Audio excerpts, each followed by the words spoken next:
Good morning to everyone বলতে ভুলে গেছিলাম, দেরি হলো। কিন্তু খুব সুন্দর লাগছে বাইরে ফারাক্কা ব্যারেজ, যদিও খুব জ্যাম। অলমোস্ট 4 আওয়ার্স আমরা জ্যামে আটকে আছি।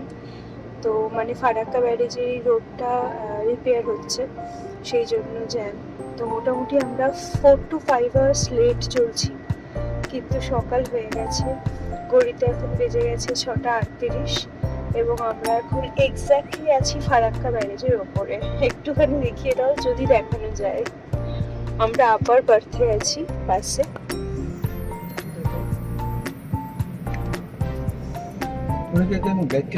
ঠিক এইরকম।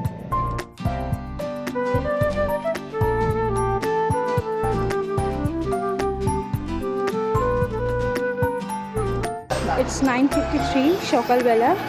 আমরা এখন ডালখোলায় হল্ট পেয়েছি। গাড়ি 4-5 ঘন্টা লেট আছে। ফারাক্কা ব্যারেজে কাজ হচ্ছিল রাস্তায়, ব্রিজে। তো এইবার এই যে আমাদের বাস এটিয়ানা, আর এই যে চা খাচ্ছি। এবার উঠবো গিয়ে বাসে।